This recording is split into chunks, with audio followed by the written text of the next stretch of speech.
मेरे हिसाब से और आई थिंक मेरे क्या पूरी दुनिया के हिसाब से जो भी स्पिरिचुअलिटी को ठीक से समझता है ये यंग एज प्रोसेस ही है।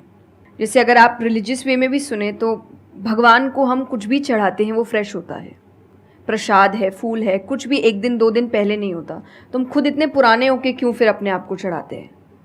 जब आप रिजिड हो चुके हैं, जब आपको आगे कुछ काम खास करना नहीं है, आप रिटायर हो चुके हैं, तब आप उस स्पिरिचुअलिटी का करेंगे क्या? आपकी लाइफ में कोई चैलेंजेस होंगे ही नहीं जब सामना करने के लिए। तो स्पिरिचुअलिटी मतलब सिर्फ पूजा पाठ नहीं होता।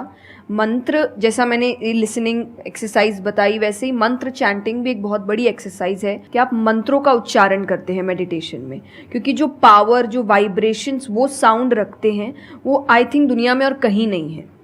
तो वो आपके करियर के लिए, कंसंट्रेशन पावर के लिए, कॉन्फिडेंस के लिए, मेमोरी पावर के लिए, सबके लिए बहुत अच्छा है। तो आपको यही समझाना है कि आप स्पिरिचुअलिटी का मतलब एक तो पहले ये पर्सपेक्टिव हटा दें कि हम सब त्याग देंगे, हम सब छोड़ देंगे। ऐसा कुछ भी नहीं होता। गीता जी में स्पिरिचुअलिटी का ज्ञान उसको दिया गया है जिसको आगे जाके राजा बनना है। अर्जुन को, उसके पास क्या लग्जरी नहीं है, राज्य नहीं है, पैसा नहीं है, क्या नहीं है। तो अध्यात्म का मतलब कभी भी नहीं होता सब कुछ छोड़ देना, सबके बीच रहना है, पर इस तरीके से रहना है कि वो आप पर हावी ना हो हर चीज़। यही आध्यात्म है, यही स्पिरिचुअलिटी है कि बाहर की चीज़ें यहाँ ट्रबल ना कर सके, बस इतना ही करना है।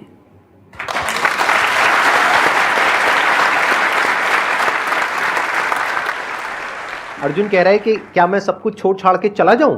और भगवान कृष्ण उसको क्या बोल रहे हैं कि अभी जो तुम्हें करना है उस पर ध्यान दो। सब कुछ छोड़ना सॉल्यूशन नहीं है। खुद को पहचानो कि तुम क्या हो। जो प्रॉब्लम की पूरी जड़ थी वहां पर वो ये थी कि अर्जुन भूल गया था कुछ देर के लिए कि वो एक्चुअल में कौन है, जैसे हम भूल जाते हैं। तो भगवान उसको याद दिलाने का काम कर रहे हैं कि तुम एक योद्धा हो, तुम्हारा काम है लड़ना धर्म के लिए। तो भगवान उसको वो ज्ञान दे रहे हैं। ऐसे ही अगर आप एक स्टूडेंट हो तो आपका काम क्या है? पढ़ाई करना। अब आपको देखना है कि उसमें ये जो बातें हैं, इनकी बातें, मेरी बातें, या कहीं भी हमारे जो स्क्रिप्चर्स में बातें हैं, वो किस तरह से आपको काम आ सकती है वो करने में, जो अभी आपकी लाइफ की इस स्टेज में, इस पॉइंट पर आपके लिए करना सबसे इंपॉर्टेंट है। तो स्पिरिचुअलिटी 2 तरीके की हो गई। एक वो जो आपको भटका रही है, यानी कि वो लोग जो खुद अच्छे से नहीं समझ पाए स्क्रिप्चर्स को, वो आपको क्या कहेंगे कि सब कुछ छोड़ दो। और दूसरे वो जो एक्चुअल में समझ गए हैं कि क्या बात करी जा रही है, तो वो आपको क्या कहेंगे कि जो भी कर रहे हो उसको करो, अच्छे से करो, पूरे ध्यान से करो, पूरी ईमानदारी से करो, उसमें कोई कमी मत छोड़ो, क्योंकि यही आपको हेल्प करेगी लाइफ में आगे कुछ भी करने के लिए। अगर आज आप अपने काम को ढंग से नहीं कर पा रहे, तो कल अगर स्पिरिचुअलिटी में आपको कोई इंक्वायरी करनी है, स्क्रिप्चर्स को समझना है, क्या वो आप ईमानदारी से कर पाओगे?